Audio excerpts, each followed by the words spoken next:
Bismillahirrahmanirrahim, my dear students. How are you? Hope you all will be fine. और हम प्यारा का सल्लल्लाहु अलैहि वसल्लम की खूबसूरत दुआ रब्बे ज़िदनी इल्मा के साथ लेक्चर का आगाज़ करते हैं। आज हम रेस्पिरेटरी डिसऑर्डर पढ़ रहे हैं नंबर 3 और उसका नाम है स्टूडेंट्स एज़मा। यानी कि अगर आप सही प्रोनाउंसिएशन सीखेंगे तो ये एज़मा है, लेकिन बहुत से लोग इसको एज़मा और बहुत से लोग इसको जोर लगा के एस्थमा भी कहते हैं, but true pronunciation is asthma, right. आज हम इस डिसऑर्डर की प्रॉज एंड कॉन्स देखेंगे और इसके लिए मूव करते हैं व्हाइट बोर्ड पर। Yes my dear future doctors, हम स्टार्ट कर चुके हैं व्हाट एज़मा और व्हाट इज बेसिकली एज़मा। एक ऑर्गेनिज्म से मुराद है एक लड़का या लड़की या मर्द औरत व्हाटएवर, वो अपनी बिल्कुल नॉर्मल लाइफ पास कर रहा होता है, लेकिन सडनली मीन्स अचानक से उसे तंगी तनफ्फुस यानी कि डिफ़िकल्ट ब्रीदिंग का सामना करना पड़ जाता है, राइट। और उसको सांस लेने में इतनी ज़्यादा प्रॉब्लम आती है कि उसकी सांस में से इस तरह की आवाज़ें आना शुरू हो जाती। वो डिसऑर्डर जिसमें organism begin to wheeze and face what difficult breathing is called as asthma, right. तो पहली बात यह है कि अगर हम इसके जेंडर की बात करें तो ये मेल और फीमेल दोनों को हो सकता है, और अगर मैं इसकी एज की बात करूं तो it can occur at any as, किसी भी एज में हो सकता है। अगर मैं इसकी प्री डिस्पोजिशन की बात करूं तो ये जेनेटिक भी हो सकता है, राइट। और हम अगर इसके ऑनसेट की बात करें कि कब स्टार्ट हो सकता है तो it can start at any time, ये किसी भी वक्त किसी ऑर्गेनिज्म को स्टार्ट हो सकता है, पर्टिकुलरली अगर उस पर्टिकुलर ऑर्गेनिज्म को ये प्रॉब्लम चल रही है। उसके बाद हम ये देखेंगे माय डियर स्टूडेंट्स कि इसकी पैथोफिजियोलॉजी क्या है, राइट। यानी कि इस नॉर्मल फंक्शन के एबनॉर्मल होने की क्या कॉज है। You know very well, physiology means study of normal function and patho means study of abnormal function. तो इसके लिए हमें क्या करना पड़ेगा, इसके लिए हमें पहले अपने लंग्स की नॉर्मल एक्टिविटी को समझना पड़ेगा, और इस पर्पज़ के लिए ज़ाहिर है हम बहुत डिटेल से डिस्कस कर चुके हैं आप लोगों के साथ ह्यूमन रेस्पिरेटरी सिस्टम, और उसमें आप लोगों को याद है कि हम लोगों ने ट्रेकिया लिया था और हमने ट्रेकिया को डिवाइड कर दिया था किस में, ब्रोंकाई में, और जो ब्रोंकाई थे वो फिर रेमिफाई हो गए इनटू न्यूमरस ब्रोंकियोल्स, राइट। और जो ब्रोंकियोल्स थे वो इवेंचुअली जाके किस में टर्मिनेट हो गए, into some balloon like structures, और ये बैलून लाइक स्ट्रक्चर्स क्या कहलाते थे, एल्वियोलस, और प्लूरल आर एल्वियोलाई, राइट। आप लोगों को ये वाली बात भी याद होगी हमारे स्टूडेंट्स, मैंने बोला था कि जो ट्रेकिया है it is a constantly open pipe, ये तो हमेशा ओपन रहता है, ऑलवेज रिमेन ओपन, ठीक है। और अगर मैं ब्रोंकाई की बात करूं तो ये भी रिमेन ओपन, और हमने इसके हमेशा ओपन रहने की लॉजिक ये देखी थी कि इसके अंदर क्या थे, कार्टिलेज के रिंग थे। अगर मैं अर्लियर ब्रोंकियोल्स की बात करूं तो वो भी काफ़ी हद तक ओपन रहते हैं, क्योंकि मैंने आपको बताया था कि उसके अंदर ऑल दो कार्टिलेज के रिंग नहीं है, लेकिन कहीं कहीं कार्टिलेज की प्लेट्स ज़रूर हैं जो इसको ओपन रखती है।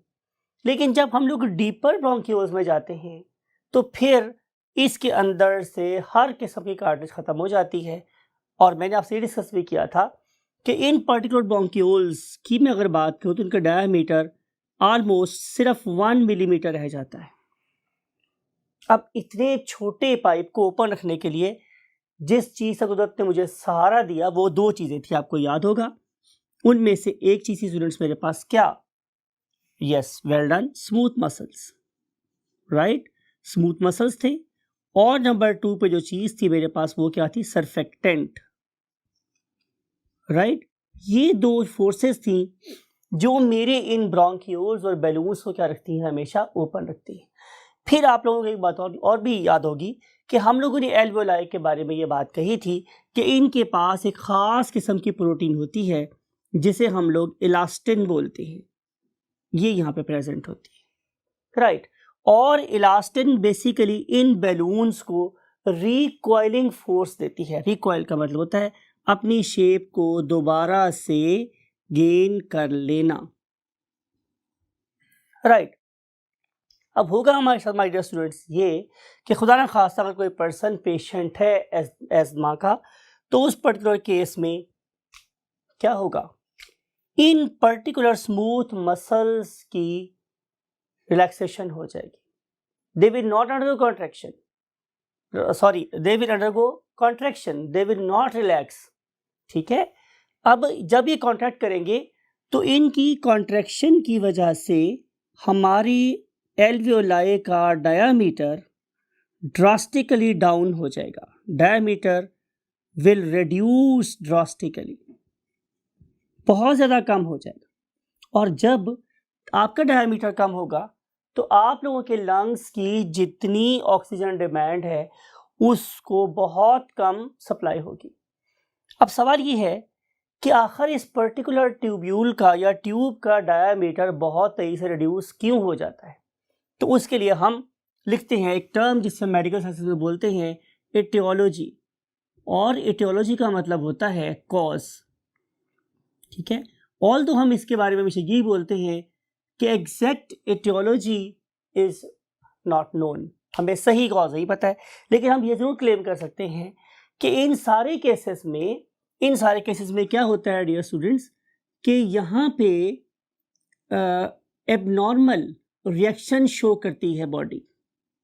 और जब मैं बोलता हूँ एबनॉर्मल रिएक्शन तो इससे मुराद ये है कि डेफिनेटली कोई ना कोई एलर्जन यहाँ पे आ जाता है, और जब भी कोई एलर्जन आप लोगों की बॉडी में आएगा तो आप लोगों की बॉडी एक सब्सटेंस रिलीज करती है टू वाइप और to neutralize the effect of that particular allergen, और उस पर्टिकुलर सब्सटेंस को हम नाम देते हैं क्या, हिस्टामीन, राइट। उसे हम नाम देते हैं स्टूडेंट्स हिस्टामीन। फिर अगर मैं एलर्जन की लिस्ट डालना चाहूँ तो उसमें क्या क्या हो सकता है। नंबर 1 पे जो सबसे बड़ा कल्प्रेट है, जो सबसे बड़ा मुल्जिम रादर मुजरिम है, वो कौन है, जाहिर है हमारी टोबैको स्मोकिंग, और simply we can write what, smoking. तो जब कोई शख्स स्मोकिंग करता है तो बहुत सारे इरिटेंट्स और बहुत से कार्सिनोजेंस और बहुत से पोल्यूटेंट्स हमारे ट्रेकिया को अलाइन करते हैं, और they have the ability to trigger allergic reaction. फिर इसके अलावा आप लोग अगर देखें तो हमें ह्यूमिडिटी, बहुत से लोगों का सांस हवा में नमी का तनासुब ज़्यादा होने से, किसका तनासुब ज़्यादा होगा स्टूडेंट्स, नमी का तनासुब। तो जब हवा में नमी ज़ोर से ज़्यादा होगी तो भी बहुत से लोगों को एस्थमेटिक अटैक हो जाता है। फिर इसके अलावा जैसे मैंने पहले बोला था जेनेटिक प्रीडिस्पोजिशन, यानी कि ऐसा भी हो सकता है कि ये उन पर्टिकुलर ऑर्गेनिज्म की कोई फैमिली हिस्ट्री हो, बिल्कुल ऐसा भी हो सकता है। और अगर हम इससे आगे बढ़े तो हमारे पास डिफरेंट किस्म के पोल्यूटेंट्स हो सकते हैं जो कि ये रिएक्शन स्टार्ट करवा सकते हैं, राइट। अब इस वाले केस में जैसे मैंने बोला कि बहुत सीवियर किस्म की क्या हो जाती है, ब्रोंकियो कंस्ट्रिक्शन हो जाती है। अब सवाल ये है कि हम इसको ट्रीट कैसे कर सकते हैं। तो आज की हम पढ़ रहे हैं आखिरी बात, that is called as what, treatment.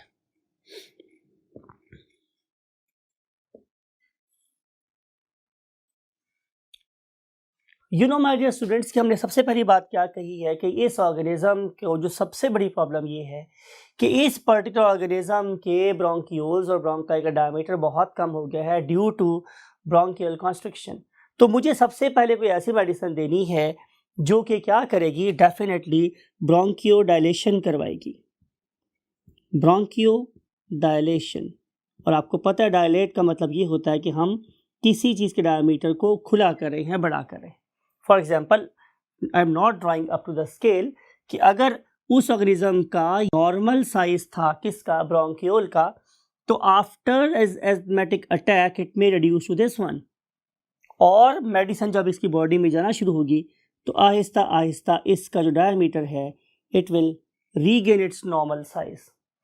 लेकिन जब तक ये साइज उसको गेन नहीं होगा उसकी बॉडी में से कॉन्स्टेंटली वीजिंग साइज आना शुरू होगी, और प्लस आप देखेंगे कि उसका जो कलर है वो ब्लूश होना शुरू हो गया है, बिकॉज उसकी बॉडी में डिमांडेड अमाउंट ऑफ ऑक्सीजन नहीं जा रही और ऑक्सीहीमोग्लोबिन का बॉन्ड नहीं इस्टेब्लिश हो रहा। फिर इसके अलावा हमें क्या करना है कि हमें सम टाइम जो एंटीहिस्टामीन्स हैं वो देने पड़ते, राइट, एंटीहिस्टामीन देने पड़ते। और आपको ये वाली बात भी पता है कि इन पर्टिकुलर ट्यूब्यूल्स, सारे के सारे ट्यूब्यूल्स के अंदर म्यूकोजल लाइनिंग होती है। म्यूकोजल लाइनिंग हमारी नॉर्मल इनहेल्ड मेडिसिन को अफेक्ट करने से रोकती है। तो अगर हमारा जो इफेक्ट है वो बहुत ज़्यादा स्ट्रांग हो, बहुत सीवियर अटैक हो, तो फिर हम लोग बिल्कुल इंट्रावीनस मींस हम डायरेक्टली ब्लड में भी ब्रोंकियोडायलेटर्स और एंटीहिस्टामीन्स, और अगर इसकी कॉज पीछे कोई बैक्टीरिया हो तो हम डेफिनेटली उसमें कोई ना कोई एंटीबायोटिक भी क्या करेंगे, एडमिनिस्टर करेंगे। अब इस पर्टिकुलर ऑर्गेनिज्म को बहुत ज़्यादा कॉन्शियस होना है, बिकॉज कि अगर एक दफ़ा उसको एरिथमेटिक अटैक हो गया है या उसकी बॉडी सेंसिटिव हो गई है to any pollutant in the environment, तो उस वाले केस में एजुकेशन बहुत ज़रूरी है। पेरेंट्स को एजुकेट करना बहुत ज़रूरी है, बच्चों को एजुकेट करना बहुत ज़रूरी है, पर्टिकुलरली जो ग्राउंड में खेल रहे हैं कि there may be some pollens, there may be some dust, there may be dust termites, there may be you can say other pollutants you can say liberated by different types of vehicles that may trigger this reaction। तो अगर ये reaction start हो जाता है तो school के teachers को क्या करना है, स्टूडेंट्स को खुद क्या करना है, और इमरजेंसी के लिए अगर किस तरह कॉल करनी है, इसके लिहाज से education is a prime thing, right. उसके लिए एक प्रॉपर एक प्रोटोकॉल है, और ऐसे लोगों को अपने जो इनहेलर्स हैं वो हमेशा अपने साथ रखने चाहिए, ब्रोंकियोडायलेटर साथ रखने चाहिए, और डिफरेंट किस्म के एंटीहिस्टामिन भी साथ रखने चाहिए। और as soon as possible without wasting a time हमें किसी इमरजेंसी जैसे हमारे यहाँ 1112 से कॉल करना चाहिए और अपने पेशेंट को रेस्क्यू करना चाहिए to the hospital as soon as possible, because time is life, right.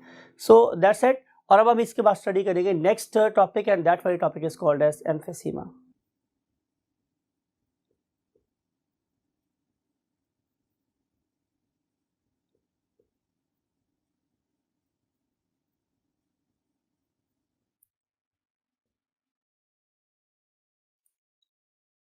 Yes my dear doctors, अब हम स्टडी करने वाले हैं next disorder that is called as what, emphysema.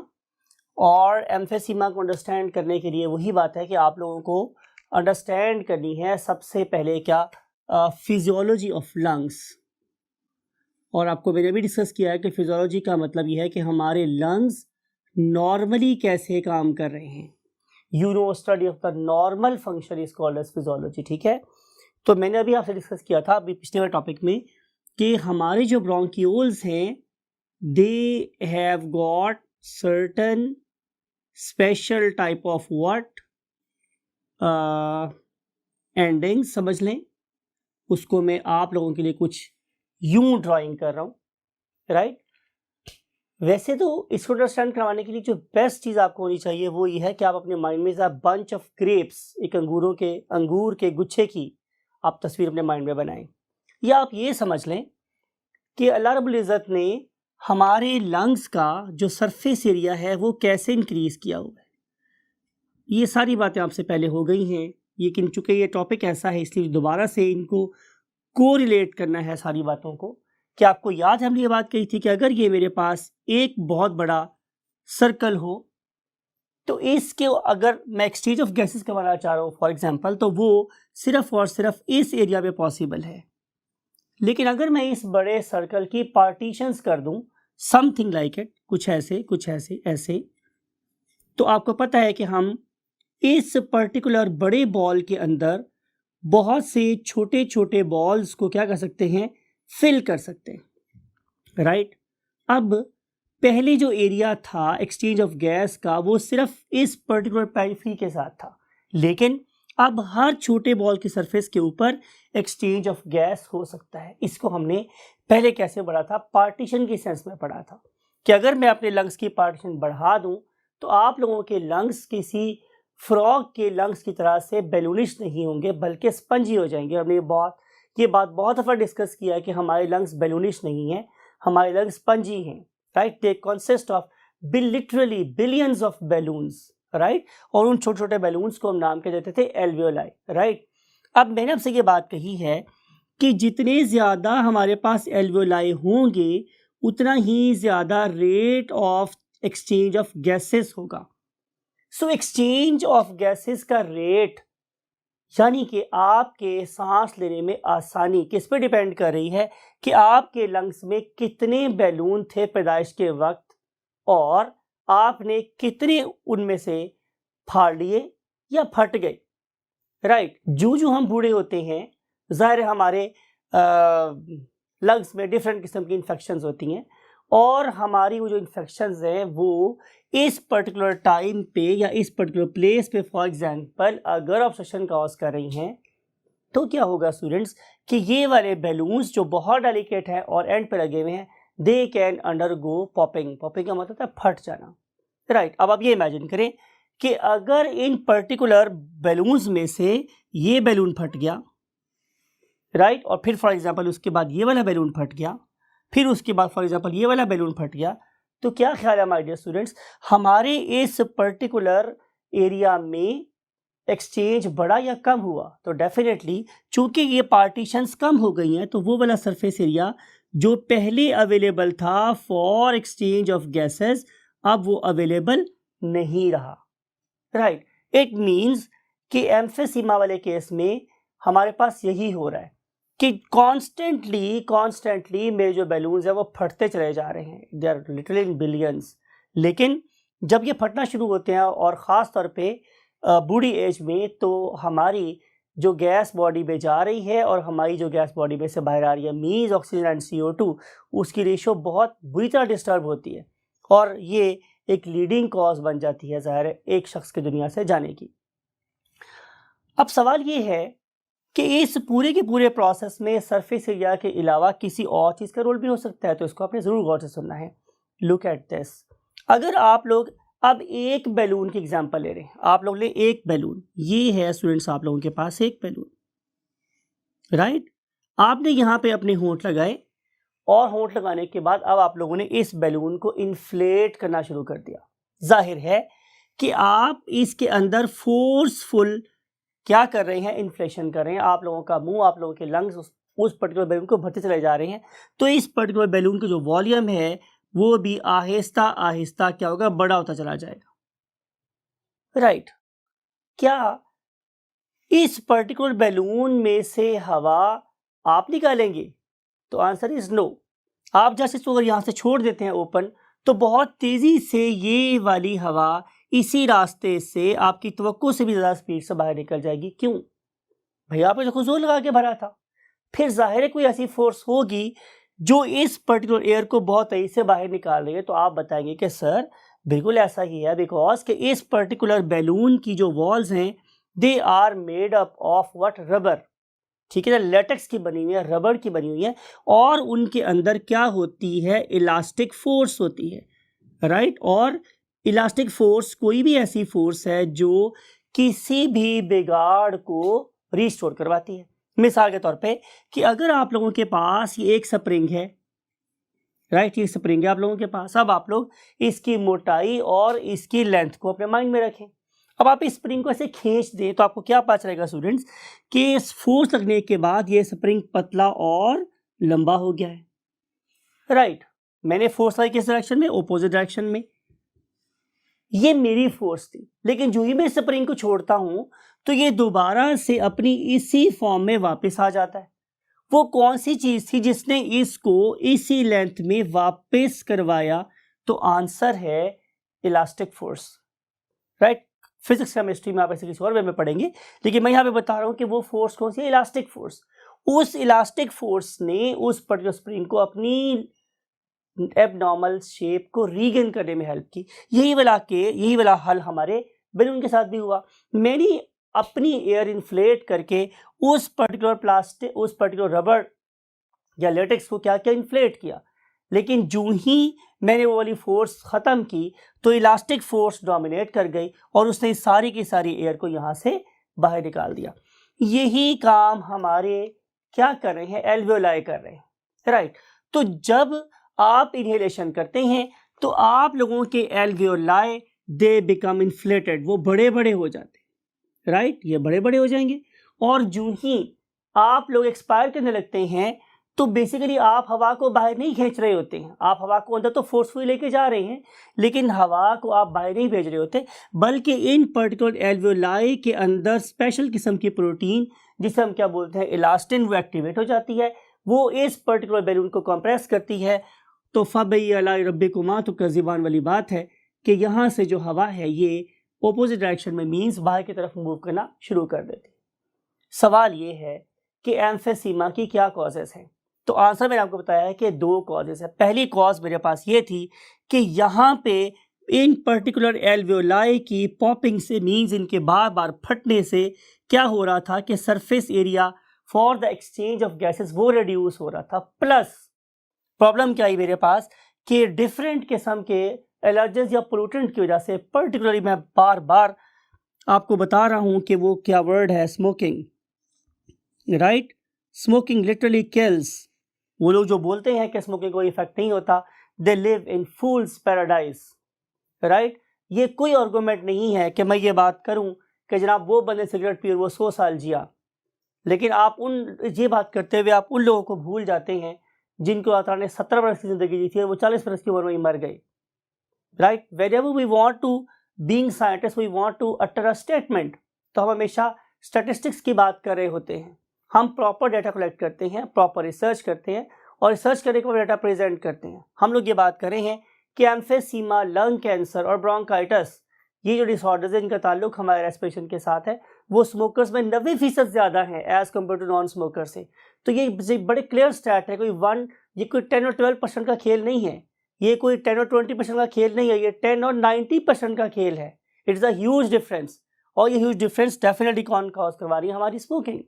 ये जो हमारा स्मोक है और इसमें प्रेजेंट जो सब्सटेंसेस हैं, they are literally going to denature your elastin, वो आपके इलास्टिन को डीनेचर कर रहे हैं। तो जब इलास्टिन यहाँ पे ख़राब होगा तो डेफिनेटली आपके लंग्स की रिकॉइलिंग फोर्स कम हो जाएगी, और जब रिकॉइलिंग फोर्स कम होगी तो definitely you will not be able to inhale exhale, sorry. अब मैं आपके लिए एक छोटा सा एक एक्सरसाइज बता रहा हूँ आपको। फर्ज करें, आप यूं करें कि आप लोगों ने एक क्या ली, इनहेलेशन की आप लोगों ने, means you have taken a breath in. आप ऐसा करके देखें, आपने एक ब्रेथ इन, आपने अंदर सांस ले लिया, विदाउट एक्सपायरिंग टू मच आप एक सेकेंड इनहेलेशन ले, राइट। आपको क्या फील हो रहा है? मुझे पूरा यकीन है कि आपको यह फील हो रहा है कि आपकी थोरेसिक कैविटी है, इट इज फुल। अभी आपने, फॉर एग्जाम्पल मैं मिसाल दे रहा हूं, आपकी एयर कैपेसिटी लंग की थी 100, फॉर एग्जाम्पल आप लोगों ने 40 बाहर एक्सेल करना था, तो दोबारा 40 आपकी बॉडी में जाना था। आपने किया क्या कि आपने उस 100 में से सिर्फ और सिर्फ से 20 बाहर निकाला, तो अब आपके लंग में कितनी एयर बाकी रह गई, 80, राइट। क्या जो अब 20 एयर और अंदर आएगी उतनी फ्रेश होगी जितनी पहले थी? तो आंसर इज नो। हर एक कमिंग सांस के साथ आप लोगों की एयर में CO2 की कॉन्सेंट्रेशन बढ़ती चली जा रही है, फ्रेश एयर की क्वांटिटी कम होती चली जा रही है, प्लस आप लोगों के लंग्स की ability to exhale the air वो रिड्यूस चली जा रही है। तो इस केस में आप लोग कुछ चेंजेस देखेंगे किसके अंदर, लंग्स के अंदर। फॉर एग्जांपल आप लोगों ने एम्फीसीमा के पेशेंट का क्या करवाया, एक्सरे। तो आपको क्या पता चला कि आप लोगों को इस पर्टिकुलर पेशेंट के लंग्स हाइपर इन्फ्लेटेड नजर आएंगे। इसके लिए हम एक टर्म यूज करते हैं कि इन पेशेंट्स को, जो स्मोकर्स होते हैं या जिनको ये प्रॉब्लम चल रही होती है एम्फीसीमा की, उनको हम लोगों को बैरल चेस्ट नजर आती है। बैरल चेस्ट से मुराद मेरे पास ये है कि इनकी चेस्ट हाइपर इन्फ्लेटेड है। हाइपर का मतलब है जोर से ज्यादा फूली हुई है। क्यों? कि ऑक्सीजन की डिमांड पूरी करने के लिए मेरे लंग्स बहुत जोर लगा के एयर अंदर तो ले जाते हैं, लेकिन चूंकि उनके पास रिकॉइलिंग फोर्स नहीं है तो वो स्टेल एयर को, CO2 रिच एयर को बॉडी में से बाहर निकालने से कासिर रहते हैं। प्लस टू इनकलकेट और to entertain more fresh air, वो उनकी जो डायाफ्राम है वो भी क्या होता है, स्ट्रेट हो जाते हैं। यानी कि अगर आप नॉर्मल पेशेंट का डायाफ्राम देखेंगे तो at the time of exhalation वो इस तरह का होता है, लेकिन चूंकि उसके लंग्स का हमेशा residual volume means extra volume air का उसके लंग्स में रह जाता है, तो उस सेंस में उनके जो डायाफ्राम है वो क्या हो जाते हैं, कंपैरेटिवली फ्लैट हो जाते हैं। तो ये सारी चीज़ें हम यहाँ पे देख सकते हैं। प्लस अगर मैं इस पर्टिकुलर ऑर्गेनिज्म का क्या करूँ, कैट स्कैन करवाऊँ, तो मुझे पता चलेगा कि इस पर्टिकुलर ऑर्गेनिज्म की एल्वेओलाई है वो काफ़ी बस्ट हो गई है, तो रेट ऑफ एक्सचेंज क्या हो गया, मिनिमम हो गया। प्लस अगर मैं ये देखूँ तो इस पर्टिकुलर ऑर्गेनिज्म के जो खड़े होने का अंदाज़ा, इवन जब वो बेड पे लेटा हुआ है तो उसके शोल्डर्स हमारी तरह सीधे नहीं हैं, उसके शोल्डर ऐसे हो जाते हैं। ऐसा क्यों हो रहा है? बिकॉज कि he is trying to allow maximum air to join इस थोरेसिक कैविटी। वो इस तरह से करके बेसिकली अपनी थोरेसिक कैविटी को, अपनी चेस्ट कैविटी को क्या करना चाह रहा होता है, फुलाना चाह रहा होता है। और इस सारे जो कॉजेज हैं उनके पीछे एक ही प्रॉब्लम है। नंबर 1 कि उनके एल्वेओलाई बहुत ज़्यादा बस्ट हो गए हैं, और नंबर 2 उनका इलास्टिन ख़राब हो गया है। Right, smoking is a basic cause. आप दुनिया की कोई बुक, कोई रिसर्च उठा के देख लें, आपके इलास्टिन को ख़राब करने में और आपके एल्वेओलाई को बस्ट करने में हमारी स्मोकिंग का एक की रोल है। अब ज़रा आप ये भी बात देखिए कि हमारी जो स्मोकिंग है वो एक काम और बहुत ख़तरनाक कर रही होती है। वो क्या कि वो हमारी म्यूकस प्रोडक्शन को बढ़ाती है। जब हमारी म्यूकस प्रोडक्शन बढ़ेगी तो जाहिर है मेरे ब्रोंकियोल्स के अंदर क्या होगी, ऑब्स्ट्रक्शन हो जाएगी। ये ऑब्स्ट्रक्शन स्टार्ट में तो कम फील होगी, लेकिन आहिस्ता आहिस्ता आहिस्ता ये ऑब्स्ट्रक्शन बढ़ती चली जाएगी और इन स्मोकर्स में कफ स्टार्ट हो जाती है, जिसे हम बोलते हैं क्या, स्मोकर्स कफ। और ये वाली स्मोकर कफ जब क्रॉनिक हो जाती है, मीन्स पुरानी हो जाती है, तो फिर इससे एक डिजीज प्रोड्यूस बोलते हैं COPD। COPD stands for chronic obstructive pulmonary disease और डिसऑर्डर।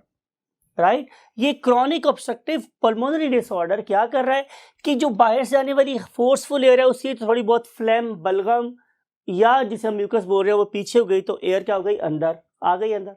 अब ये वाली ऑब्स्ट्रक्शन उस पर्टिकुलर एयर को बाहर नहीं जाने दे रही। Elastin is what doing it's best. Early stage की बात करूँ, वो पूरी कोशिश कर रहा है कि मैं इसे को यहाँ से बाहर निकाल दूँ, लेकिन वो निकालने में कामयाब नहीं हो रहा और वो इलास्टिन भी ख़राब हो रहा है। मींस जो स्मोकर्स कफ है वो इलास्टिन के ख़राब होने की एक और बड़ी वजह है। राइट, तो इस तरीके से अल्लाह ताला ने या हमारे दीन ने अगर हमें ये बात बताया कि भाई आपको किसी भी किस्म का नशा जो है हराम है, तो इसमें बिल्कुल दानाई और हिकमत से भरी हुई बात है। चाहे वो नशा आप लोगों को चाय का हो, चाहे वो नशा आप लोगों को सिगरेट का हो, पान का हो, किसी किस्म का भी नशा हो। मैं अभी हायर लेवल के नशों की तो बात ही नहीं कर रहा। राइट, और फिर हम बीइंग पाकिस्तानी जो हमें समझने की ज़रूरत है वो ये है कि भाई सफाई निस्फ़ ईमान भी है। हम सबसे अच्छी उम्मत होने के बावजूद हम अल्हम्दुलिल्लाह बहुत गंदे लोग हैं। हमारे लिए सफाई और उसकी इंपॉर्टेंस हम जहाँ चाहे स्पिट कर देते हैं, हम जहाँ चाहे थूक देते हैं। हम अपने इर्द गिर्द की सफाई का बिल्कुल ख्याल नहीं रखते हैं। हम समझते हैं कि जो सिर्फ हमारा घर है सिर्फ वही हमारे रहने की जगह है। खाके वतन का मुझको हर जर्रा देवता है। वो देवता इस तरह ही बना है बिकॉज हर एब्नॉर्मेलिटी जो आप सराउंडिंग में फेंक रहे हो वो रिटर्न हो कि आपके लंग्स में ही आनी है। Right, so try to be a neat and clean Muslim. Right, जो आप लोगों को क्या करेगा, डिफरेंट बीमारियों से बचाएगा और आप लोगों को डिफरेंट लीथल डिसऑर्डर से भी बचाएगा और खुदा न खास्ता आपको अपनी आखिरी अयाम में शायद कलमा पढ़ने में भी हेल्प करेगा अगर आप अच्छे तरीके से ज़िंदगी गुजारेंगे। So this is the basically causes of what you can say emphysema. Emphysema is nothing other than कि आपके जो सरफेस एरिया वो बहुत कम हो गया, आपका इलास्टिन ख़त्म हो गए और आपके लंग्स की CO2 निकालने की कैपेसिटी क्या हो गई, मिनिमम हो गई। तो अब आप इसे कैसे मिनिमाइज कर सकते हैं, by inhaling clean air and avoiding some very bad habits like smoking और any other sort of narcotics. So that's it for today और नेक्स्ट लेक्चर में आप लोगों से मिलेंगे इंशाल्लाह tomorrow. Till next lecture, take very good care of yourself and your great parents. अपने parents का ख्याल रखते हुए भी कम से कम स्मोकिंग कीजिए, उन्हें आपकी बहुत ज़रूरत है। अल्लाह हाफ़िज़। बिस्मिल्लाहिर्रहमानिर्रहीम। माय डियर स्टूडेंट्स, अस्सलाम वालेकुम वरहमतुल्लाह। रब ज़िदनी इल्मा। और आपको मालूम है कि हम चैप्टर नंबर 13 स्टार्ट कर चुके हैं और आज उसका सेकेंड लास्ट लेक्चर है और आज हम पढ़ेंगे respiratory pigments. First of all, pigment होता क्या है ये हमने प्लांट रेस्पिरेशन में भी डिस्कस किया था कि anything that assign colour is basically a pigment. और डेफिनेटली आप पढ़े लिखे बच्चे हैं, आपको ये बात बिल्कुल इस बात का अंदाजा है कि हमारे ब्लड का कलर रेड क्यों है, बिकॉज कि उसके अंदर एक पिगमेंट प्रेजेंट है। उसका नाम क्या होता है स्टूडेंट्स? हीमोग्लोबिन। हीमोग्लोबिन किसी एक मॉलिक्यूल का नाम नहीं है, ये तो बहुत सारे यू कैन से मॉलिक्यूल्स हैं और बहुत सारे मॉलिक्यूल की टाइप्स हैं जिनका बेसिकली एक ही रोल है। वो क्या कि हम अपने रेस्पिरेटरी सरफेस से, रेस्पिरेटरी ऑर्गन से ऑक्सीजन को अपने साथ बाइंड करें और फिर उसे टिश्यूज तक पहुंचा दें, राइट। तो अगर आप अपनी बुक को स्टडी करेंगे तो आपको पता चलेगा कि बेसिकली आज हम दो मॉलिक्यूल्स की एक्टिविटी को सल्यूट करने जा रहे हैं। उनमें से एक मॉलिक्यूल क्या है? हीमोग्लोबिन, और जिसकी वजह से आपका ब्लड रेड है, और अदर वन इज मायोग्लोबिन, जिसकी वजह से आपके मसल्स का कलर रेड है, राइट। तो हम इन दो मॉलिक्यूल्स को फिर हम आखिर अभी इस लास्ट पार्ट ऑफ लेक्चर में देखेंगे कि what is basically diving reflex and what is its importance. So to study all these things let's move to the white board. Yes, my dear students, we want to start with the hemoglobin, and you know this particular molecule hemoglobin. It is अगर मैं इसके colour की बात करूं तो its color is definitely red, और it can exist in two different forms, यानी कि ये दो different form exist कर सकती है। नंबर वन कि ये प्लाज्मा में डायरेक्टली डिसॉल्व हो सकती है, ये प्लाज्मा में डायरेक्टली भी डिसॉल्व हो सकती है, और ये किसी सेल की सरफेस पे अटैच भी हो सकती है। और आपको पता है कि जिस सेल सरफेस के साथ ये अटैच है उनमें से जाहिर है एक सेल का नाम क्या है? आरबीसी और आरबीसीज, राइट। फिर हम देखेंगे कि इसकी अकरेंस या फिर हम देखेंगे इसकी व्हाट अकरेंस। तो ये डेफिनेटली इंटेग्रल पार्ट है किसका? हमारे ब्लड का। It is an integral part of what? Blood. और जाहिर है या ये ब्लड में डायरेक्टली डिसॉल्व भी हो सकती है और या फिर ये आरबीसी का पार्ट भी हो सकती है। फिर आप लोगों को इसकी कंपोजिशन का भी पता है कि ये कंसिस्ट करती है 4 पॉलीपेप्टाइड्स पे, ठीक है। और आपको पता है कि हर पॉलीपेप्टाइड के साथ क्या अटैच होता है? एक हीम ग्रुप। कौन सा ग्रुप स्टूडेंट्स? Haem group. और आपको पता है कि हर हीम ग्रुप अपने साथ एक ऑक्सीजन का मॉलिक्यूल बाइंड कर सकता है। मैं बात कर रहा हूं +O2, ऑक्सीजन को बाइंड कर सकता है। इसका मतलब ये होगा कि अगर आप लोगों के पास एक हीमोग्लोबिन का मॉलिक्यूल है तो चूंकि उसके पास 4 हीम ग्रुप्स हैं तो वो अपने साथ 4 ऑक्सीजन के मॉलिक्यूल या 8 ऑक्सीजन के एटम बाइंड कर सकता है, राइट। ये 8 ऑक्सीजन के क्या हैं? एटम्स हैं, ये बाइंड कर सकता है। और अगर मैं बात करूं किसकी? इसकी नीड की, तो जाहिर है इसका फंक्शन सिर्फ ये है कि ये ट्रांसपोर्ट करेगी किसको?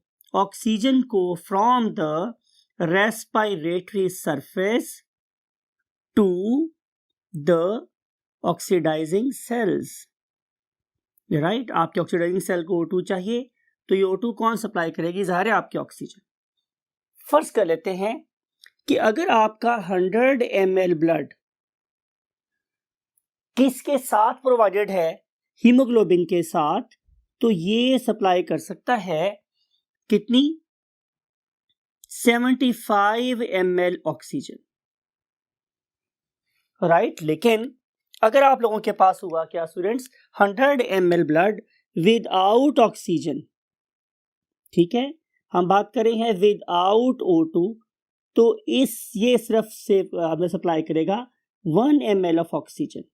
इसका मतलब ये हुआ कि ऑक्सीजन हमारे ब्लड की, हीमोग्लोबिन हमारे ब्लड की ऑक्सीजन कैरिंग कैपेसिटी को 75 टाइम्स ज्यादा कर देता है। So look at the importance of this very great molecule कि अगर आप लोगों के पास 100 ml वाटर हो या ब्लड हो विदाउट हीमोग्लोबिन, तो वो सिर्फ 1 ml O2 ट्रांसपोर्ट करेगा। लेकिन अगर आप लोगों के पास 100 ml ब्लड हुआ किसका हीमोग्लोबिन के साथ, तो ट्रांसपोर्ट हो रही है 75 ml O2। तो 75 टाइम्स मोर एफिशिएंट है मेरा ब्लड विद हीमोग्लोबिन और 75 टाइम्स लेस एफिशिएंट है विदाउट हीमोग्लोबिन। सो डेफिनेटली तो कज़िबान। तो आप इस मॉलिक्यूल की भी रोल और इंपॉर्टेंस को देखें, क्या तरह ने इस मॉलिक्यूल से कैसे हमारी एनर्जी डिमांड को पूरा करवाया है, राइट। अब हम चलते हैं इसकी रोल को। तो डेफिनेटली उन तमाम की तमाम सेल्स की मैं बात कर रहा हूं कि जो एरोबिक रेस्पिरेशन करते हैं, जो क्या कर रहे हैं, एरोबिक रेस्पिरेशन, उनके लिए ये वाला मॉलिक्यूल क्या होगा, जाहिर है most important, right, most important molecule होगा। अगर O2 नहीं है तो मेरे सारे एरोबिक रेस्पिरेशन करने वाले सेल्स दे विल वर्क सब नॉर्मली और they will not work at all, ठीक है। अब हम चलते हैं नंबर 2 मॉलिक्यूल, उसका नाम क्या है मेरे पास, myoglobin. Let's move to the next 1/3 of the word, myoglobin. This very marvellous molecule myoglobin. हम सबसे पहले इसकी अकरेंस की बात करेंगे कि यह कहाँ पाया जाता है। तो आंसर है it occurs in muscle cells. और आपको ये बात पता है कि हमारे पास 3 किस्म के मसल सेल्स हो सकते हैं, या तो वो स्केलेटल मसल्स हैं, और या फिर ये कार्डियक मसल्स हैं, और या फिर ये मेरे स्मूथ मसल्स हैं, right. Look at this image. इसमें आपको नजर आ रहा है कि स्केलेटल मसल्स मेरे ढांचे से अटैच है, मींस मेरे स्केलेटन से अटैच है। Cardiac muscles they are making my heart, और जो स्मूथ मसल्स हैं they are present in my arteries and veins and you can say what, GIT और गट। तो स्मूथ मसल्स में, कार्डियक मसल में, स्केलेटल मसल में सब जगह ये वाली प्रोटीन पाई जाती है। Next we want to see why its name is myoglobin. तो आपको पता है कि जहां भी हम वर्ड यूज करते हैं मायो, इसका मतलब होता है मसल, राइट। तो ये वाली प्रोटीन चूंकि हमारे सिर्फ मसल्स में पाई जाती है, इसीलिए हम लोग इसे मायोग्लोबिन का नाम देते हैं, right my dear students. Then we want to see its role. ये बड़ी इंपॉर्टेंट बात है, ये इतनी इंपॉर्टेंट बात है कि आप लोगों को एग्जाम में वो 2 नंबर दिला सकती है जो आपको शायद मेडिकल कॉलेज में ले जाए। सो इस रोल को आप बड़े गौर से समझिएगा। Look at this. ये जो स्टूडेंट्स आप लोगों के पास क्या, लंग्स में से हमने क्या बनाई, HBO2। ये क्या है, haemoglobin. It is not myoglobin, ये हीमोग्लोबिन है। Now it is transporting through the blood to the muscle cells, right. और आपके मसल्स का जो मेटाबॉलिज्म है वो कैसा है माय डियर स्टूडेंट्स, एरोबिक। और मैंने क्या बोला था कि एरोबिक रेस्पिरेशन के लिए हमें जाहिर है O2 की जरूरत है, राइट। तो क्या होगा कि इस पर्टिकुलर HBO2 से ऑक्सीजन डायरेक्टली सेल की मेटाबॉलिक मशीन को नहीं मिल रही। इंपॉर्टेंट बात है ये। इस ऑक्सीहीमोग्लोबिन से ऑक्सीजन डायरेक्टली सेल के मेटाबॉलिज्म को नहीं मिल रही, बल्कि वो सबसे पहले एक इंटरमीडिएट मॉलिक्यूल के पास जा रही है, और उसका नाम क्या है, MB, दैट इज मायोग्लोबिन। यानी कि haemoglobin will hand over its oxygen to myoglobin to convert it into oxymyoglobin, और फिर ये वाला ऑक्सीमायोग्लोबिन इस ऑक्सीजन को अपने साथ टेम्परेरीली, ठीक है, टेम्परेरीली क्या कर लेता है, बाइंड कर लेता है, स्टोर कर लेता है या सेव कर लेता है। और फिर ये वाला MbO2 जब रिक्वायर होगा मेरे मसल मेटाबॉलिक मशीन को क्या प्रोवाइड करेगा, ऑक्सीजन, राइट। तो इसका तीसरा काम फिर क्या हुआ, एक इंटरमीडिएट के तौर पे काम हुआ, मिडिल मैन की तरह से काम किया कि इसने ऑक्सीजन हीमोग्लोबिन से ली और फिर हमारी मसल मेटाबॉलिक मशीन को दे दी। और अगर हम देखें तो इस पर्टिकुलर MbO2 का स्ट्रक्चर क्या है, तो आंसर आएगा कि unlike haemoglobin it consist of just 1 polypeptide. What was the number of polypeptides in haemoglobin, excellent, 4। Haemoglobin में 4 पॉलीपेप्टाइड्स है, लेकिन इस वाले केस में there is only one polypeptide, मेरे पास सिर्फ एक पॉलीपेप्टाइड है, और इसका मतलब ये होगा कि अब यहाँ पे 4 हीम ग्रुप नहीं है, बल्कि यहाँ पे सिर्फ एक हीम ग्रुप है, राइट। और जब मैं एक हीम ग्रुप की बात करूंगा तो इसका मतलब ये होगा कि ये अपने साथ सिर्फ और सिर्फ एक ऑक्सीजन का मॉलिक्यूल बाइंड कर सकता है।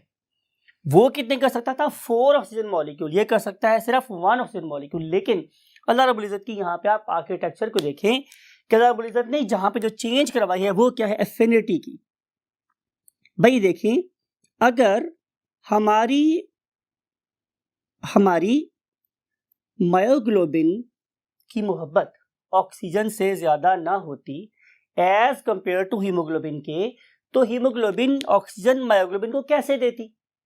तो अल्लाह ने क्या किया? अल्लाह ताला ने मायोग्लोबिन का लव फॉर ऑक्सीजन हीमोग्लोबिन के लव से बढ़ा दिया। देयरफॉर जब भी हीमोग्लोबिन ऑक्सीजन लेके मसल के पास आती है तो चूंकि उसकी एफिनिटी मायोग्लोबिन से कम है, तो ऑक्सीजन इस हीमोग्लोबिन से डिसोसिएट होके फौरन मायोग्लोबिन से मिल जाती है, राइट। तो हम कह सकते हैं कि affinity of myoglobin for oxygen is greater than, किससे ज्यादा है? Than haemoglobin. Therefore, hemoglobin readily released and taken up by the myoglobin.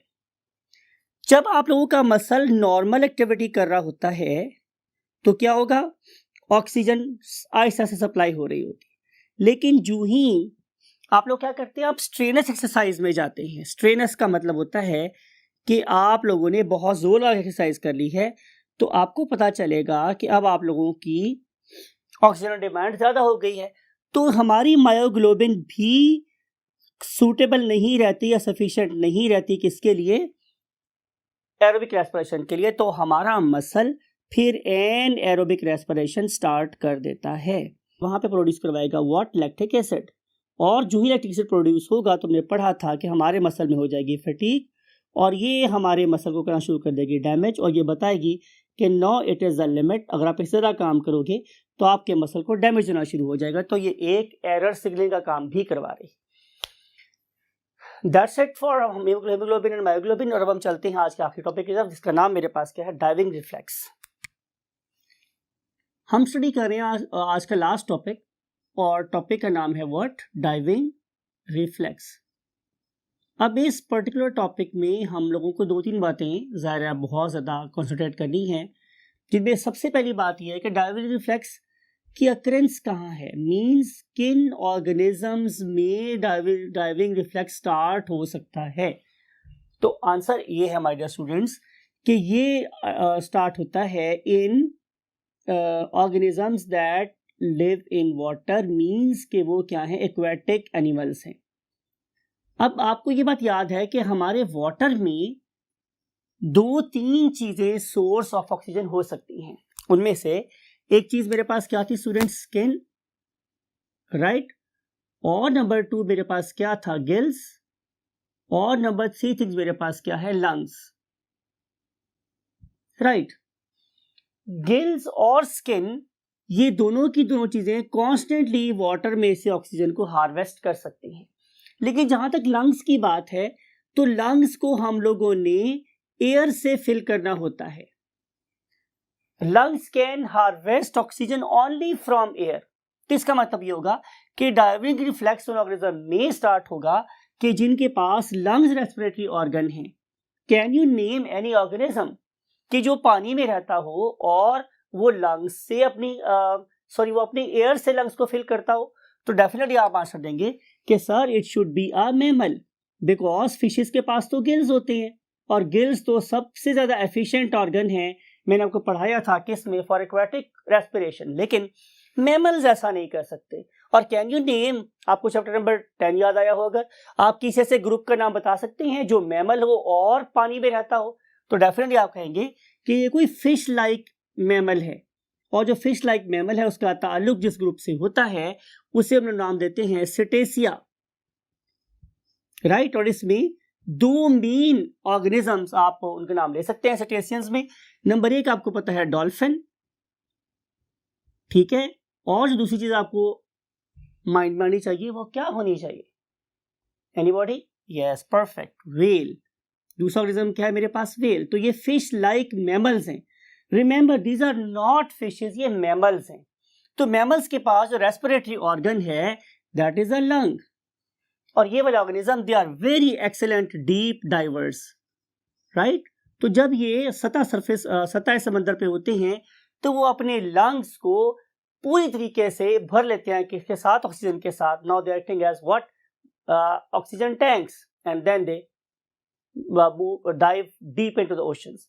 जब वो डीप जाएंगे तो पहली बात तो ये है कि उनके अंदर लंग्स का वॉल्यूम ज्यादा होना चाहिए ताकि वो ज्यादा ऑक्सीजन अपने अंदर एब्जॉर्ब कर सकते हो। डेफिनेटली इनका वॉल्यूम जो लंग्स का है वो नॉन डाइवर की निस्बत बड़ा है।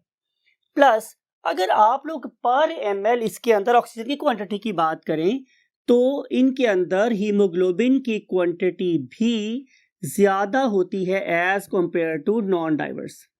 और तीसरी बात, अगर मैं इनके अंदर ब्लड वॉल्यूम की बात करूं तो इनका जो ब्लड वॉल्यूम है वो भी ज्यादा है as compare to what? Non divers. इन सारी चीजों की वजह से इनके पास ऑक्सीजन को रखने की जो एबिलिटी है वो बहुत ज्यादा है। लेकिन इंपॉर्टेंट बात यह है कि ये सारी बातें भी उन ऑर्गेनिजम्स को बहुत हाई प्रेशर में ऑक्सीजन सप्लाई नहीं कर सकती। तो जब वो बहुत ज्यादा डेप्थ में चले जाते हैं और डेप्थ में चले गए और टाइम गुजर गया क्या? More than 2 hours. It's a huge time for mammals, ये बहुत ज्यादा टाइम है। You can not survive more than 2 minute without oxygen. लेकिन इन एनिमल्स ने एक एडेप्टेशन की कि वो 2 घंटे तक भी अगर समंदर के अंदर रहें तो दे कैन सर्वाइव। अब सवाल ये है कि वो 2 घंटे गुजरने के बावजूद अपने आप को कैसे जिंदा रखते हैं? तो answer is by triggering a reflex that is called as diving reflex. और इस पर्टिकुलर डाइविंग रिफ्लेक्स में क्या क्या चीजें होती हैं? तो नंबर एक बात स्टूडेंट्स ये है कि हम लोगों ने ब्रीदिंग मैकेनिज्म को या ब्रीदिंग के प्रोसेस को स्टॉप कर देना है या आप कह लें कि उसे स्लो डाउन कर देना है।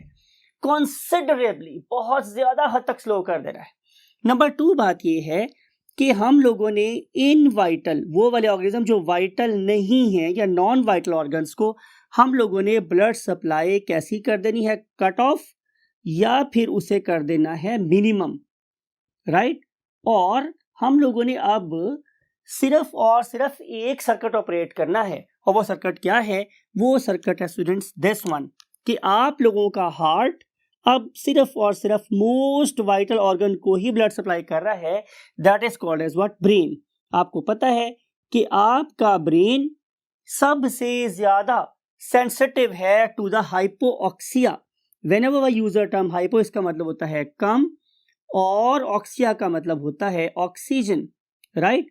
तो ये हाइपोक्सिया के केस में ब्रेन डैमेज हो सकता है। हाइपोक्सिया में ब्रेन हमारा डैमेज हो सकता है। तो नेचर ने क्या फैसिलिटी दी है कि भाई बहुत ज्यादा स्कार्स ऑक्सीडेशन में, स्कार्स का मतलब बहुत कम ऑक्सीजन में भी आप लोगों के हार्ट को, ब्रेन को O2 सप्लाई करनी है। अगर मैं यहाँ बात करूं आप लोगों के स्किन की, अगर मैं बात करूं आप लोगों के डाइजेस्टिव सिस्टम की, मैं बात करूं रिप्रोडक्टिव सिस्टम की, मैं बात करूं एक्सक्रीटरी सिस्टम की, तो इन सब के सब सिस्टम को ऑक्सीजन की सप्लाई ऑलमोस्ट क्या कर दी जाती है? 0 कर दी जाती है। प्लस और बात क्या होती है, जो आखिरी बात हम पढ़ेंगे आज की, कि इन ऑर्गेनिजम्स के जो मसल्स हैं, जो ही वो बहुत ज्यादा डेप्थ पे जाते हैं तो they begin to stop what? Aerobic respiration. उनकी एरोबिक रेस्पिरेशन स्टॉप हो जाती है। और एरोबिक रेस्पिरेशन स्टॉप होने का मतलब ये है कि now they are going to respire what? Anaerobically. इस सारी की सारी एक्टिविटी का सिर्फ और सिर्फ एक ही मकसद है। वो मकसद ये है कि अगर पानी की अथाह गहराइयों में जाना है तो हम जा सकते हो। नंबर 2, हमें अपने ब्रेन को जिंदा रखना है। और नंबर 2 जो इंपॉर्टेंट बात है वो ये कि हमने उन्हीं मसल्स को जो कि अब बहुत कम एनर्जी पे चल रहे हैं उनको यूज करके दोबारा सतह समंदर पे वापस भी आना है टू रीफिल योर टैंक्स। इन सारी चीजों को इंश्योर करने के लिए नेचर ने क्या दिया? Diving reflex. और now they will come back to the surface, they will fill their lungs again with oxygen and they can enjoy another dive, right. So that's it for today. और हम आपसे मिलेंगे आखिरी topic के साथ इंशाल्लाह कल। टिल दैट वेरी टाइम, अल्लाह हाफिज।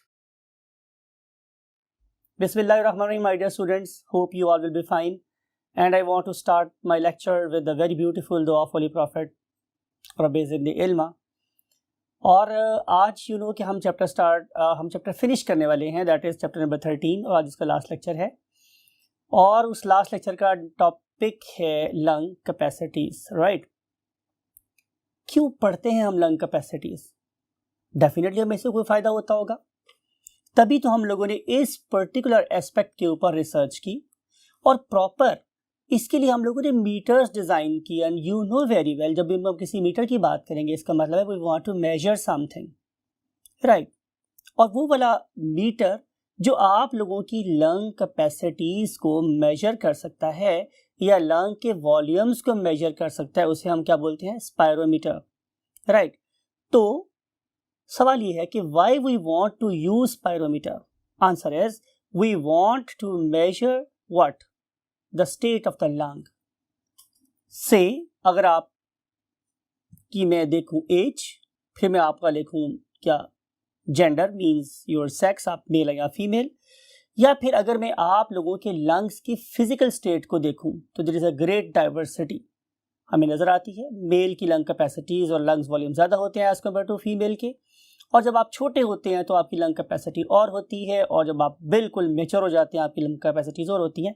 और जब आप लोग 40 क्रॉस करते हैं और आप लोगों में एजिंग का प्रोसेस बढ़ जाता है तो फिर हमारी लंग कैपेसिटीज भी कम होना शुरू हो जाती है।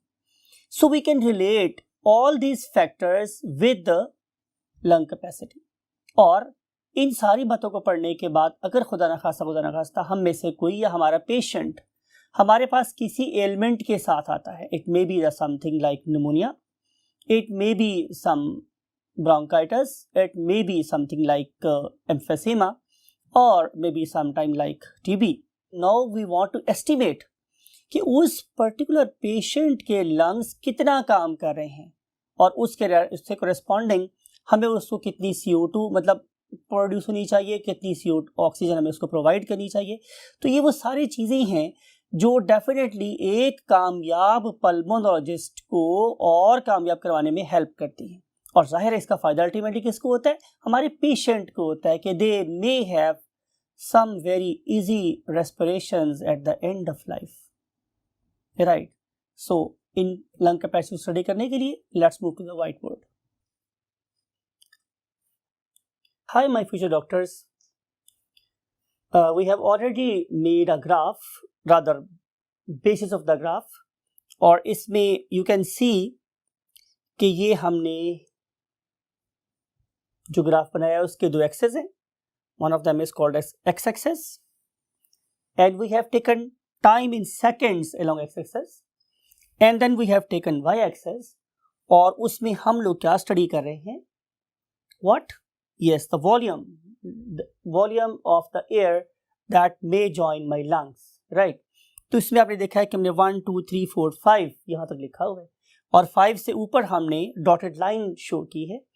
And this dotted line can be a little bit more up or down depending upon the physical state of the lungs or the physical habits of the organism. It may be an athlete that have done some very strenuous exercises and particularly exercises of the lungs, so he or she may have got more better lung capacity.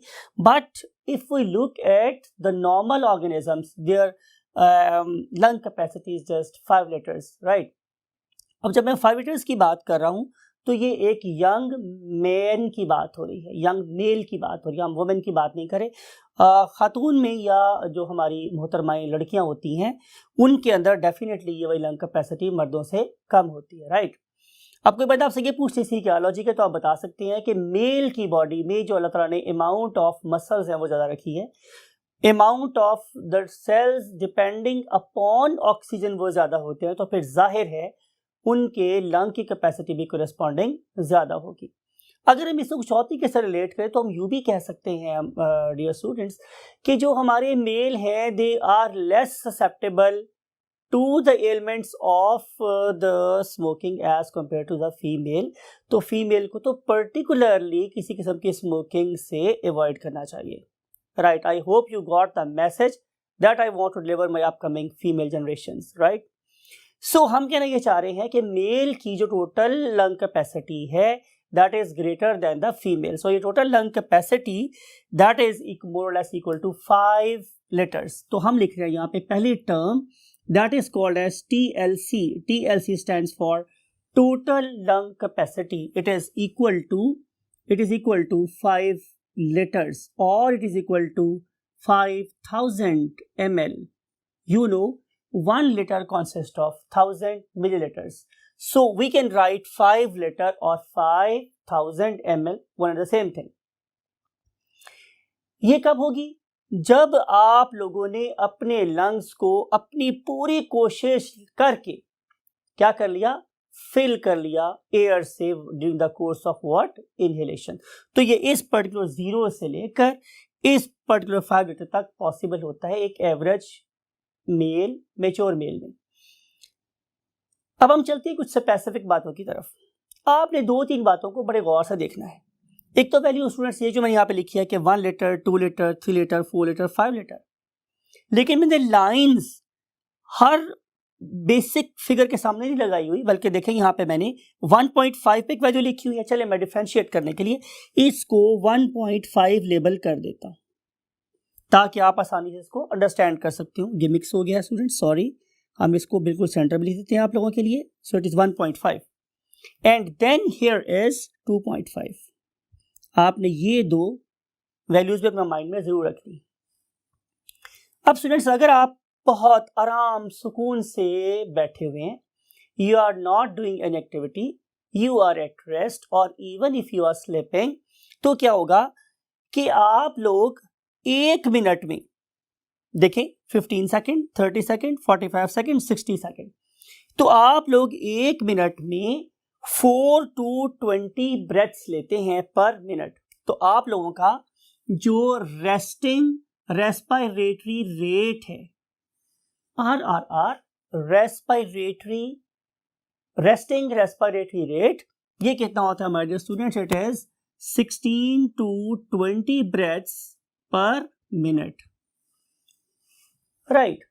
लेकिन अगर आप क्या करें कि आप exercise करना शुरू कर दें, आप बैडमिंटन खेलना शुरू कर दें या आप लॉन टेनिस खेलना शुरू कर दें, तो ये वाला RRR अब 16 से 20 से लेकर 30 ब्रेथ्स पर मिनट तक इंक्रीज कर सकता है। देयरफॉर मैंने एक अप एरो शो किया है।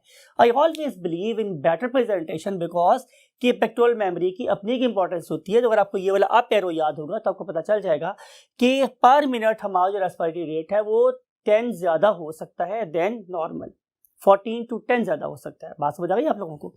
So this is the effect on RRR while doing what? strenuous exercise। लेकिन अगर आप लोग इस पर्टिकुलर चीज को इस पर्टिकुलर ग्राफ पे देखेंगे तो आपको कैसे शो करना पड़ेगा?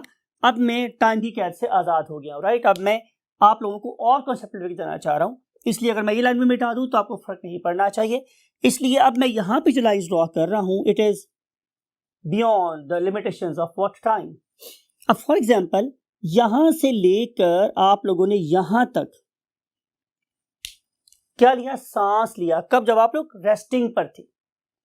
आप रेस्टिंग फेज पर हैं तो उस टाइम पे जो आपके लंग्स में एयर का वॉल्यूम रहेगा या रहता है दैट इज 2.5 लीटर्स, और रेस्टिंग टाइम पे आप लोग an other 500 ml means half litre, you know 500 ml means half litre आप इनहेल करोगे। ये देखो ना बेटा, ये क्या है? ये वॉल्यूम है, राइट।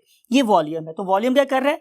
अपसाइड इंक्रीज कर रहा है। इसका मतलब ये है कि जब मैं इनहेल करूंगा, यू नो कि मेरी chest it will move upward and outward, तो वॉल्यूम में करेगा इंक्रीज होगा, और इंक्रीज करने से हम इस पर्टिकुलर लेवल पे पहुंच जाएंगे। कहां से? यहां से। सो वॉल्यूम 2.5 से 3 पे पहुंच गया। फिर आप क्या करोगे? आप रेस्टिंग फेज में हो ना, तो आप क्या करोगे? फिर एक्सहेल कर दोगे। तो एक्सहेल करते वक्त जो वॉल्यूम है वो क्या हो जाएगा? दोबारा से कम हो जाएगा। आप फिर क्या करोगे? आप फिर इनहेल करोगे, राइट। तो वॉल्यूम आप लोगों का फिर बढ़ जाएगा। आप लोग फिर एक्सेल करोगे तो वॉल्यूम कम हो जाएगा।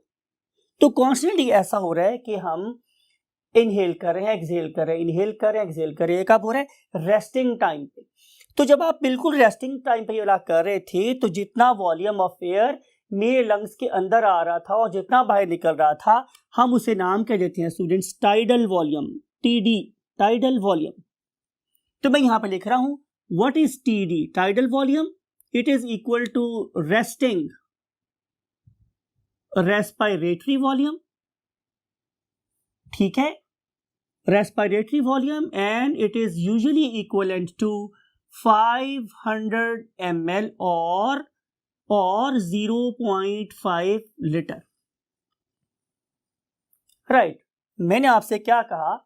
मैंने आपसे ये कहा ओ फैटमैन, तुम क्या करो कि तुम इस पर्टिकुलर पॉइंट से आगे, तो मैंने इससे फैटमैन आपसे मैंने ये बोला कि आप और ज्यादा अपनी गैस को अपने लंग्स में लेके जा सकते हैं।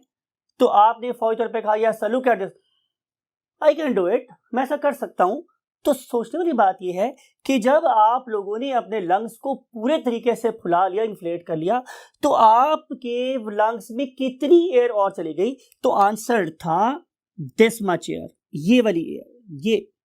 And this volume you can see 3 to 5, इसका मतलब ये होगा कि ये 2 लीटर्स हैं, राइट, और सर सिंपली लिखते हैं 2L, it stands for 2 litre. तो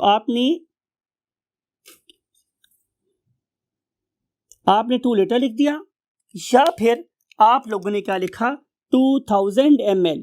तो आपने अनदर 2000 ml क्या कर लिए, अपनी बॉडी में लेकर चले गए। चूंकि इस टाइम पे आप इंस्पिरेशन कर रहे थे, तो हम लोग इसे बोलेंगे inspirational reserve volume. Why we want to use the term reserve? Reserve का मतलब क्या होता है? जो ऐसी चीज जो हम आम तौर पे इस्तेमाल नहीं कर रहे, लेकिन जब जरूरत हो आप उसको इस्तेमाल कर सकते हैं। वर्ड यूज करें रिजर्व। तो यू नो वेरी वेल कि हम रिजर्व किसे बोलते हैं, एक ऐसी क्वांटिटी को कि जो हम आम तौर पर इस्तेमाल नहीं करते, लेकिन जब जरूरत हो हम उसे इस्तेमाल कर सकते हैं। फॉर एग्जाम्पल, अगर आप थोड़े से गाँव की बात करें तो गाँव में हम लोग क्या करते हैं कि हम गंदम को स्टोर कर लेते हैं।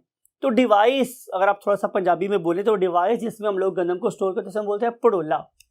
तो पड़ोले में हम गंदम को स्टोर कर लेते हैं और जब खत्म होती है उसमें से और निकाल लेते हैं। तो we save it for some other time. तो यहां पर भी आम हालात में मेरे लंग्स इसको यूज नहीं करे, लेकिन जब आपने खेलना शुरू किया तो अब आप लोगों की बॉडी की ऑक्सीजन डिमांड बढ़ गई, तो मैंने उस रिजर्व वॉल्यूम को यूज करना शुरू कर दिया कि जो पहले इस्तेमाल नहीं हो रहा था। तो चूंकि उस टाइम मैं फिर दोबारा बोल रहा हूं, मैंने इंस्पिरेशन की है, तो मैं वर्ड यूज करूंगा इंस्पिरेशनल रेजिडुअल वॉल्यूम, यानी कि मेरे लंग्स का वो वाला एक्स्ट्रा वॉल्यूम जिससे मैं इंस्पिरेशन के लिए जरूरत पड़ने पे इस्तेमाल कर सकता हूं। तो that is called as what, IRV। तो जब आप लोगों ने क्या किया, जब आप लोगों ने IRV को यूज किया, तो using an other for example 2000 ml, sorry, हम कहाँ पहुंच गए, 5 लीटर पे पहुंच गए। It can be more, not you worry. अब हमने क्या किया, हम लोगों ने अब करनी है व्हाट, एक्सपिरेशन। यहां पे हमने क्या की थी, इंस्पिरेशन। अब हमने क्या करनी है, एक्सपायरेशन और एक्सहेलेशन। तो रिसेंट टाइम पे क्या हो सकता है कि मैंने आपसे कहा कि अब आप लोगों ने बेटा क्या करना है कि आप लोगों ने अपने लंग्स में से सारी एयर को बाहर निकाल देना है। तो आप लोगों ने क्या किया, आप लोगों ने मेरी इस पर्टिकुलर इंस्ट्रक्शन को ओबे किया और आप लोगों ने सारी हवा बाहर निकाल दी। अब आपका वॉल्यूम कितना होगा, मैंने आपसे बोला कि जब आप एयर को बाहर निकालोगे तो उस टाइम पे आपकी जो लंग्स का वॉल्यूम है वो बहुत तेजी से ड्रॉप हो के इस लेवल पे आ जाएगा। राइट। अब इस पर्टिकुलर पॉइंट से लेकर इस पर्टिकुलर पॉइंट तक जो आप लोगों के लंग की कैपेसिटी है, इसे हम बोलते हैं vital capacity. This is VC, this line is representing vital capacity. Right. अब पूरी बात को गौर से सुनिएगा, पूरी की पूरी लंग्स को हवा में से पूरी जज़ब करने के बाद, निकालने के बाद भी आपने देखा कि आपके लंग्स में से एयर की कुछ मिकदार अभी भी बाकी रह गई है। राइट। और वो जो हवा की मिकदार बाकी रह जाती है that is about 1.5 litre. Look at this, मैंने यहाँ पे रुक दिया आके, आप जितनी मर्जी कोशिश कर लें। फॉर एग्जाम्पल अगर मैं ये कहूँ कि जनाब आप एक गोट के लंग्स निकालें, ठीक है, लंग्स निकालने के बाद उसमें से हवा को निकालने की पूरी कोशिश करें, उसके ऊपर खड़े भी हो जाए बेशक आप लोग, तब भी हवा का एक डेफिनेट अमाउंट ऑफ वॉल्यूम उस लंग में हमेशा ट्रैप रहेगा, and that very volume is 1.5 litre, और वो 1.5 लीटर हमारे पास क्या कहलाता है, tidal volume, sorry that is called as residual volume, that is called as what, residual volume. Residue, आपको पता है रेजिडू क्या होता है, वो चीज जो हमारे फिल्टर पेपर के ऊपर रह जाती है उसे हम रेजिड्यू बोलते हैं। तो रेजिडुअल वॉल्यूम बाकी बच जाने वॉल्यूम जिसे हम कभी भी लंग में से बाहर नहीं निकाल सकते। तो इसलिए आपने फिर वही बात मेरी तरह भूलना नहीं है, आपने प्रॉपर रेजिड्यू का मतलब बाकी बच जाने वाले से रेजिडुअल वॉल्यूम अपने माइंड में रखना है। अब सवाल ये है कि आमतौर पे आप लोग इतनी एयर को निकाल रहे थे, कहाँ से, फेफड़ों में से बाहर, ये वाली, it is part of what, tidal volume. अब उस वॉल्यूम का क्या बनेगा जो आपने यहां से लेके यहां तक एक्स्ट्रा निकाला है। पहली तो बात है इसका वॉल्यूम देखिए कितना है, 1.5 से 2.5 लीटर, मींस 1 लीटर वॉल्यूम आप नॉर्मल एयर से ज्यादा एक्सपायर कर सकते हो। तो हम इसे बोलते हैं expiratory reserve volume, ERV, expiratory reserve volume. इसकी वैल्यू अपना माइंड रखनी है, that is equal to what, 1000 ml, और it is equal to 1 litre, 1 litre, right. तो ये है कुछ रिलेशंस जो आप लोगों को अपने माइंड में याद रखनी है। पहले मेरे पास क्या, रेजिडुअल वॉल्यूम, वो वाला वॉल्यूम जिसे हम अपने लंग में से कभी नहीं निकाल सकते। फिर हमारा टाइडल वॉल्यूम, TD, जो हम लोग रेस्टिंग फेज में आमतौर पर कर रहे होते हैं। और फिर मेरे पास को क्या है, वाइटल कैपेसिटी, यानी कि जब मैं स्ट्रेनथ एक्सरसाइज कर रहा हूँ, फुल जोर लगा रहा हूँ, मुझे पूरा सांस चढ़ा हुआ है, तो तब भी मैं अपने लंग्स की मैक्सिमम ये वाली वैल्यू इस्तेमाल कर सकता हूँ, मीन 1.5 से लेके 5 तक, मीन 3.5 लीटर्स। आप लोगों के लंग की मैक्सिमम वाइटल कैपेसिटी 3 लीटर है, राइट। आप इससे ज्यादा इनहेल नहीं कर सकते, इससे ज्यादा आप एक्सहेल नहीं कर सकते। तो जो एक्सहेल नहीं हो सकता, that is called as what, residual volume. अगर वापस लेके चले जाएंगे, अब पेशेंट जो सर हमारा जो ऑब्जेक्ट है वो नॉर्मल फेज में चला गया है, तो नॉर्मल फेज में जाने के बाद ये फिर दोबारा वही प्रोसेस स्टार्ट कर देगा जिसे हम क्या बोलते हैं, टाइडल वॉल्यूम। लेकिन क्या होगा माय डियर स्टूडेंट्स हमारे रेस्पिरोमीटर के साथ, कि जब हम स्टेडी एक्सरसाइज करेंगे तो उसको हम नेक्स्ट फेज में देख रहे हैं, तो अचानक से आप लोगों की जो वैल्यूज हैं वो बहुत तेज होना शुरू हो जाएंगी और आप मैक्सिमम यहां तक जा सकते हैं। मैंने आपको बोला था कि हम मैक्सिमम इतनी इंस्पायर कर सकते हैं और मैक्सिमम इतना हम लोग इंस्पायर कर सकते हैं। तो during the course of strength exercise we will be experiencing or the limits of your lungs and we will be using what, the vital capacity of the lungs, right। तो ये कुछ वैल्यूज आप लोगों को याद रखनी है। आज की हम आखिरी बात ये कर रहे हैं कि आप लोगों के लंग्स के अंदर जो एयर जा रही है और जो एयर बाहर निकल रही है, उसको हम लोग बिल्कुल बड़े दावे से क्लेम करके बता सकते हैं कि जनाब ये जो वैल्यूज है ये इनहेल्ड एयर की हैं और ये कैसे एक्सहेल्ड एयर की हैं। कैसे? By comparing of course the concentration of 4 things. वो कॉन्सेंट्रेशन मेरे पास क्या क्या है? Number 1 is oxygen, number 2 is carbon dioxide that is CO2, and number 3 is water vapors, and finally what? Nitrogen, right। and finally is what? N2 or simply nitrogen। अब आप करेंगे क्या कि आप इसके लिए क्या इस्तेमाल करेंगे? ऑफ कोर्स 2 चेंबर्स, उनमें से एक को आप इस्तेमाल कर लें किसके लिए? इनहेलेशन के लिए, और एक को इस्तेमाल कर लें एक्सहेलेशन के लिए, राइट। इनहेल्ड एयर में ऑक्सीजन की कॉन्सेंट्रेशन डेफिनेटली क्या होगी स्टूडेंट्स? ज्यादा होगी।